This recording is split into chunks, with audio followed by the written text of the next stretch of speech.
नाटक आन का मान।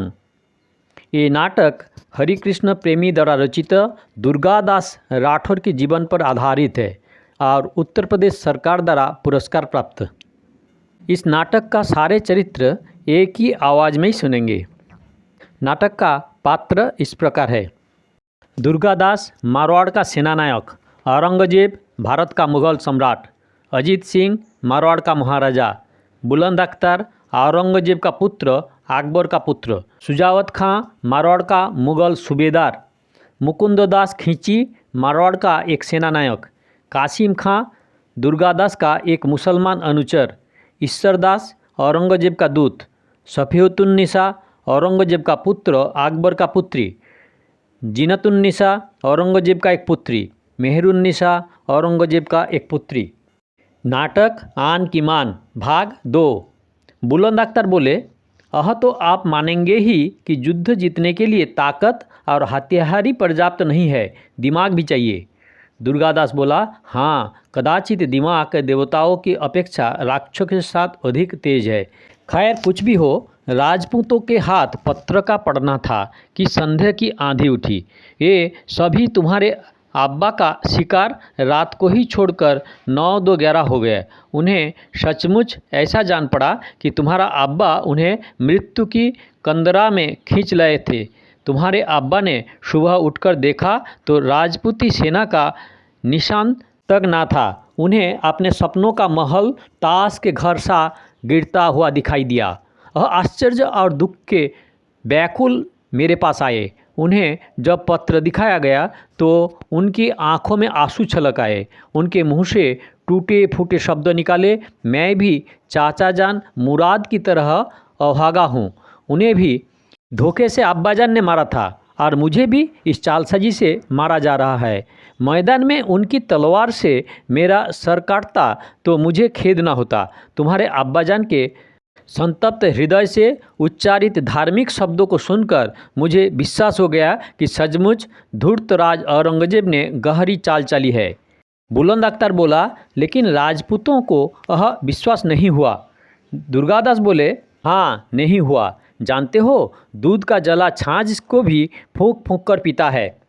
सुफियतुन्निसा बोली, लेकिन आप तो दूध से जलकर भी गर्म दूध के गले के नीचे उतारने का उतारू रहते हैं।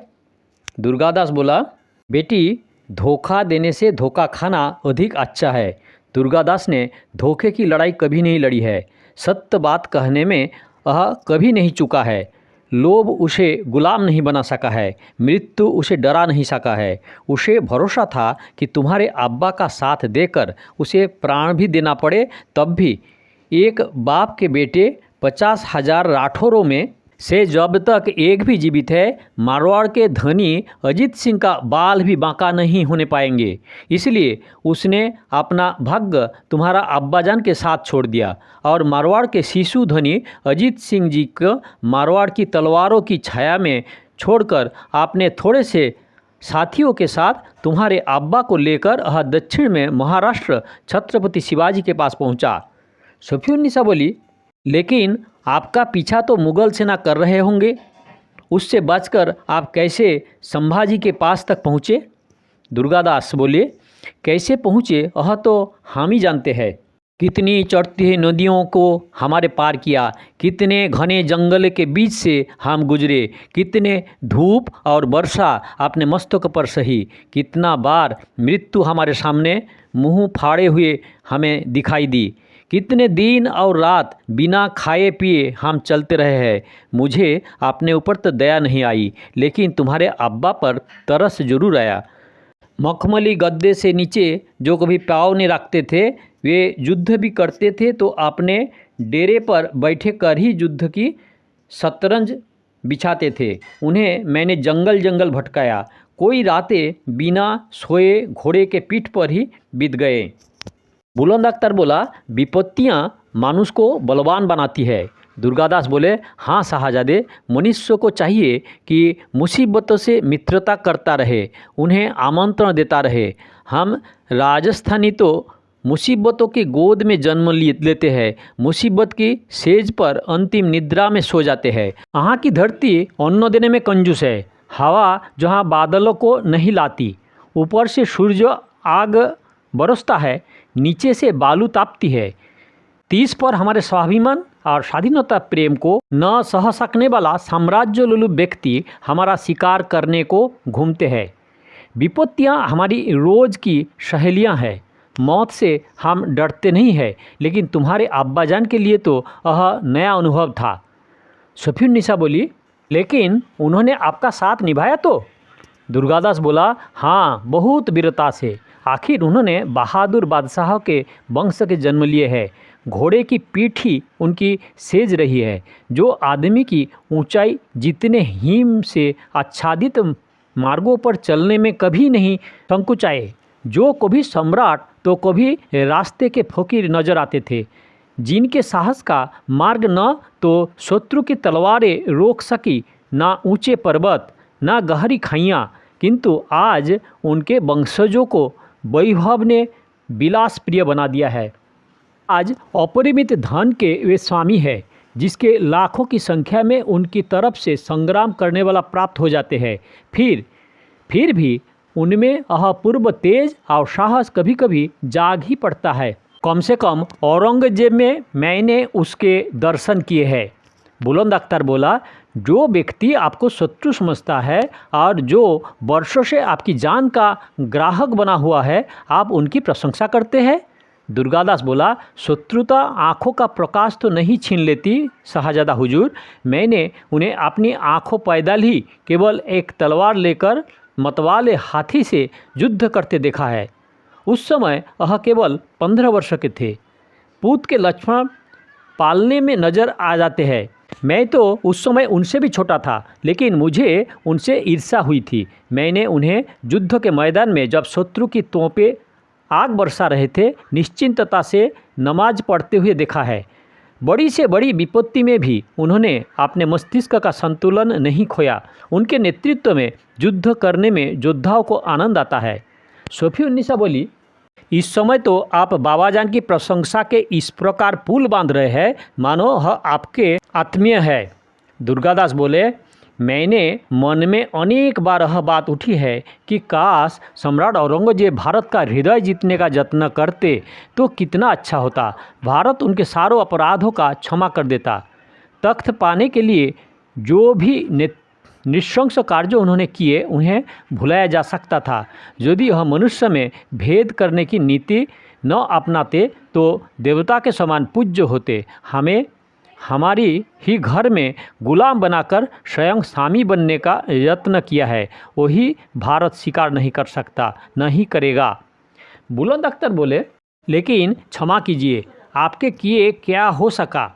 आप तो अब्बाजान के राजमुकुट की, उस राजमुकुट की जिसे आपने स्वयं अपने हाथ से उनके मस्तक पर रखा था, रक्षा नहीं कर सके, बल्कि अब्बाजान को भागकर ईरान जाना पड़ा।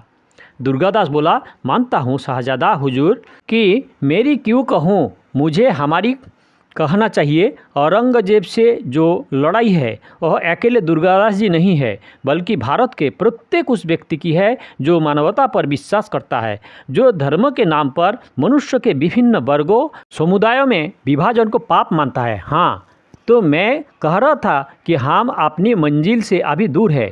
फिर भी यह न समझना चाहिए कि भारत के साहस ने दम तोड़ दिया है। बुलंद अख्तर बोले, दम तो नहीं तोड़ा है, लेकिन यह मंजिल की तरफ प्रगति कर रहा है, इसका आभास भी तो नहीं मिल रहा है।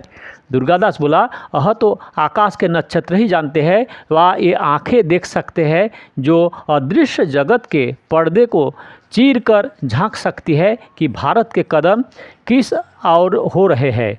भारत ने पाप किए हैं, तभी तो यहाँ औरंगजेब जन्म लेते हैं, तभी तो यहाँ दाराशिकों का कत्ल किया जाता है, तभी तो यहाँ शाहजहाँ की बूंद बूंद पानी के लिए तरसाया जाता है। भारत का सबसे बड़ा पाप है उसकी आपस में फूट। मैं महाराष्ट्र में गया था, मराठों राजपूतों की अपना समझने वाली मुसलमानों को एक करने के लिए, लेकिन किसने सुनी मेरी बात? वह अपनी अपनी ढपली और अपना अपना राग आलापते हैं। अन्याय से लड़ने का कोई योजनाबद्ध सम्मिलित प्रयास नहीं हो सका, इसीलिए एक एक करके प्रत्येक प्रयास के गले पर औरंगजेब की तलवार आघात कर रही है।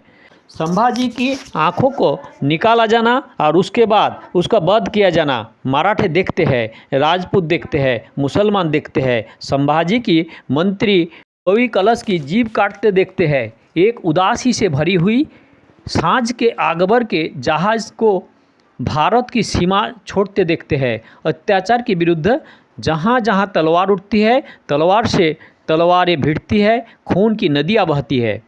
बुलंद अख्तर बोला, लेकिन भारत का नक्शा नहीं बदलता। दुर्गादास बोले, नहीं बदलता, क्योंकि हमारे जीवन में नैतिकता नहीं है, ईमानदारी नहीं है, सच्ची वीरता नहीं है, मानवता नहीं है। हम बैठे हुए हैं विभिन्न राज्यों में, विभिन्न जातियों में, विभिन्न वंशों में, विभिन्न धर्म में। हम एक मंदिर में भगवान की पूजा नहीं कर सकते और दूसरे के मंदिर को सहन नहीं कर सकते। हम एक कूप से पानी नहीं भर सकते। हम एक जाजम पर भोजन नहीं कर सकते। तब प्रकृति बदला देती है। अलाउद्दीन और औरंगजेब हमारे बीच आकर स्वाभिमान को पैरों तले कुचलते हैं। तब कुचला हुआ मस्तक आततायु के चरणों के नीचे से झांक कर देखता है। किसी की आंखों में सहानुभूति के आंसू उसकी दुर्वस्था पर, लेकिन वह पाता है दसों दिशाओं में एक व्यापक उदासीनता। इस तरह एक के बाद एक स्वाभिमानी मस्तक को कुचल दिया जाता है। सफीउन्निसा ने बोली, तब क्या हिंदुस्तान का कोई भविष्य नहीं है?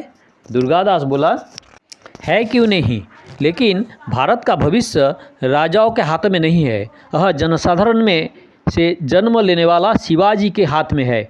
जन्म से ही राजा बनकर आने वाला संभाजी के हाथ में नहीं, यह है सत्य से वंचित क्षत्रपालों में। यह है उन किसानों के हाथ में युद्ध की विभीषिका ने जिसकी खड़ी फसलों को जला डाला है। यह है उन दरबार में वंचित दाने दाने में मोहताज व्यक्तियों के हाथों में जिनके घरों को पेट की ज्वाला शांत करने के लिए अपना ईमान बेचने वाले सैनिकों ने जला डाला है। सफीउन्निसा ने कही, यह है पराई आग में जलने वाला दुर्गादासो जी के हाथ में।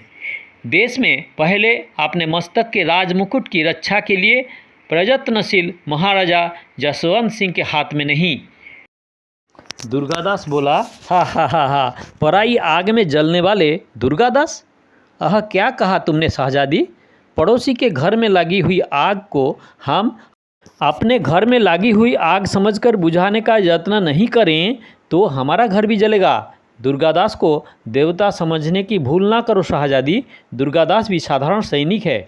इसी समय कहीं से तुहरी बजने की ध्वनि सुनाई देती है। सफीउन्निसा बोली, इस समय यह तुरही की आवाज़? दुर्गादास बोला, इस आवाज़ से आप अपरिचित नहीं है। संभवतः मुगल सेना हमारी खोज करती हुई इधर निकल आई है और हमारी गुप्तचरों ने इसे सावधान करने के लिए तुरही बजाई है। मुझे जाना होगा इसी समय आप लोगों की सुरक्षा की व्यवस्था करने। अच्छा, मैं जाता हूँ, आप लोग भी डेरे पर चलें। दुर्गादास का प्रस्थान। बुलंद अख्तर बोला, चलो बहन, हम भी चलें। सफीउन्निसा बोली, नहीं, इस चांदनी रात का आनंद छोड़कर यहाँ से नहीं जाऊंगी। बुलंद अख्तर बोला, क्या करेंगी? सफीउन्निसा बोलूँ, क्या करूँगी? कुछ नहीं, उस मुस्कुराते हुए चंद को देखती और गीत गाऊंगी। आकाश के नक्षत्र को अपनी व्यथा सुनाऊंगी। कम से कम उनका हृदय। बुलंद अख्तर बोले, औरतें प्रकृति से भावुक होती है, तभी तुमको अनवसर गीत सूझ रहा है। सफीउन्निसा बोली, तब क्या आपने डेरे पर पहुंचकर एकांत में बैठकर आंसू बहाओ? आंसुओं से अगर खून की वर्षा बंद हो सकती है तो मैं आंसुओं से सारी पृथ्वी को भर देती। भाईजान, संसार में आंसुओं का प्रभाव नहीं है। राजस्थान की धरती का कौन सा कोना है जिसे आंसुओं ने सींचा नहीं है? और कौन सा कोना है जिस पर खून की वर्षा नहीं हुई? लेकिन फिर भी आंसू भी बह रहे, खून भी बह रहा है। भाईजान, इसे रोकने का क्या औरतों के बस में है? बुलंद अख्तर बोला, नहीं तो क्या पुरुषों के बस में है? सफीउन्निसा बोली, हाँ, पुरुषों के बस में है, क्योंकि उनके हाथ में तलवार है जो खून की नदियाँ बहाती है। पुरुष अगर अपनी तलवारें मैन में भीतर रख सके तो ना खून की वर्षा है ना आंसुओं की। बुलंद अख्तर बोला, लेकिन जिस पुरुष का अपने ऊपर बस नहीं है वह अपनी तलवार पर काबू कैसे कर सकता है? सफीउन्निसा बोली, लेकिन मैं पूछती हूँ, पुरुष तलवार बांधता ही क्यों है? बुलंद अख्तर बोला, तो क्या वह तुम्हारी तरह चूड़ियाँ पहनकर बैठ जाएं? बहन, जंगल में ही हिंसक पशु नहीं रहते, बस्तियों में भी ये बसते हैं। भले ही इंसान को खाल ओढ़े हुए है, इंसान का चेहरा लगाए रहते हैं, लेकिन इंसान का हृदय नहीं रखते। ये जंतु सिर्फ तलवार की भाषा समझते हैं। शफीनुन्निसा बोली, हाँ हाँ हाँ, और इनके गले कोई बात उतारने के लिए इनका गला ही काट देना आवश्यक हो जाता है। लेकिन भाईजान, गला काट देने से इंसान के पशु से इंसान नहीं बनाया जा सकता। जिसके गले काटते हैं उनके संतान भी प्रतिशोध की भावना से पागल होकर पशु बन जाती है। वह गला काटने वालों का गला काटना चाहती है और पीढ़ियों तक गला काटने का क्रम चलता रहता है। बुलंद अख्तर बोला, तो तुम्हारी सम्मति में संसार भर की तलवार छीनकर उनके टुकड़े टुकड़े करके फेंक देना चाहिए। लेकिन बहन, तलवारों को छीनने के लिए भी तलवार चाहिए।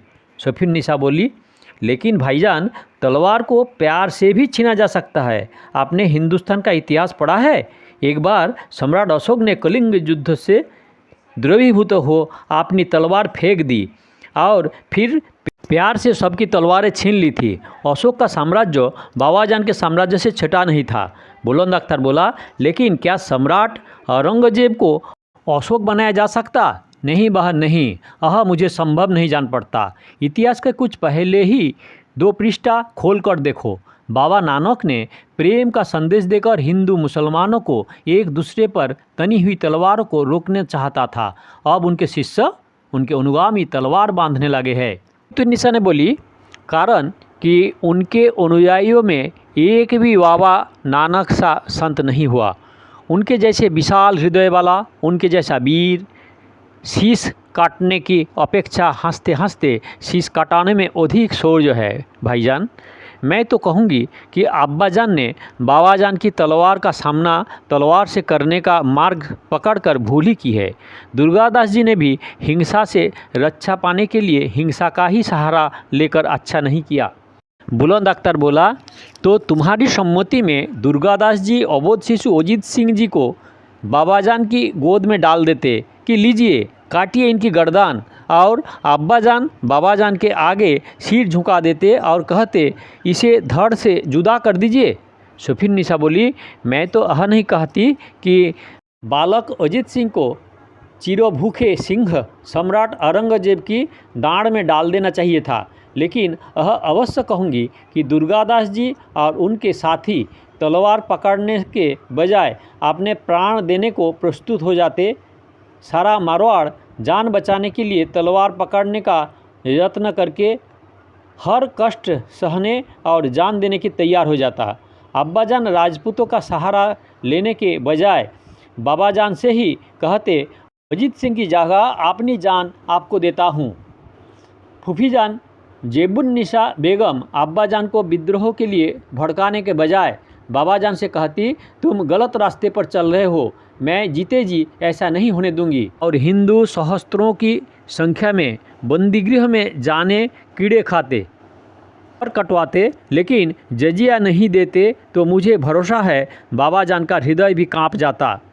बुलंद अख्तर बोला, ये बच्चों की जैसे बात है भोली बहन, ऐसा कभी हुआ? ऐसा कभी हो सकता है? इंसान लड़ते लड़ते जान गंवा सकता है, लेकिन बिना विरोध किए चुपचाप गर्दन झुकाकर तलवार का वार सह ले और प्राण दे दे, यह नहीं हो सकता।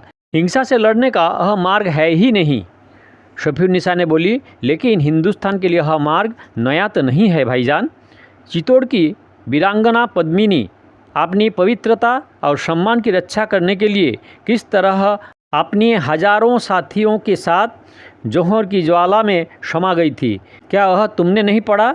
उसी चित्तौड़ दुर्ग में महारानी कर्मवती ने 16,000 वीरांगनाओं के साथ जौहर व्रत का पालन किया था, और अभी कुछ वर्ष पहले ही दिल्ली के एक हवेली में मारवाड़ की वीर बालाओं ने एक कोठरी में बारूद बिछाकर अपने हाथ से आग लगा दी थी, ताकि राजपूत योद्धा शिशु अजीत सिंह की रक्षा प्राणपण से कर सके। जब वहाँ की स्त्रियाँ इतना साहस दिखा सकती है, तो पुरुष क्या आत्मबलि व्रत का पालन नहीं कर सकते? बुलंद अख्तर बोला, अवश्य करते हैं, लेकिन तभी जब ये चूड़ियाँ पहनने लगे मेरी अच्छी बहन, तुम जो रास्ता प्रदर्शित कर रही हो वह केवल कल्पना है, सपना है। हिंसा का मार्ग पकड़ने पर सहस्त्री की संख्या में प्राण गंवाने पड़ते हैं। अहिंसा के पथ का अनुसरण करने पर उससे कम ही जाने लुटानी पड़ेगी, लेकिन फिर भी कोई भी पुरुष इस पथ को अपनाने के लिए प्रस्तुत होगा, इसमें मुझे संदेह है। अच्छा बहन, तुम चांदनी रात में जागती हुई सपने देखो, चांद तारों से वार्तालाप करो, शून्य की गीत सुनाओ। मैं तो चला, संभवतः रणभेरी बज उठे और मुझे रणभूमि में जाना पड़े। खुदा हाफिज। बुलंद अख्तर प्रस्थान करता है। सफ़ियतुन्निसा एक शिला पर बैठकर गीत गाती है। जब गीत आधा गाया चुका है तब अजीत सिंह चुपचाप जाकर खड़ा हो जाता है। सफ़ियत गीत की धुन में रमी है। अजीत सिंह गीत से रस में डूब गया। अजीत सिंह स्वर्गीय महाराज जसवंत सिंह का पुत्र, लगभग 29 वर्ष का नवयुवक है। गौर वर्ण, लंबा कद, सुगठित शरीर, बड़ी बड़ी तेजस्वी आँखें, दाढ़ी मूँछों की रेखाएं फूटने लगी है। इस समय वह राजसी ठाड़ में न होकर साधारण राजपूतोयुक्त वस्त्र धारण किए हुए है, लेकिन कमर में तलवार जरूर बांधी हुई है। आन की मान नाटक के दूसरी भाग समाप्त है। दया करके सब्सक्राइब करें, लाइक करें, शेयर करें और पहले भाग देखने के लिए काकन बासु में क्लिक करके वीडियो देखें और अगले भाग के लिए दया करके इंतज़ार करें।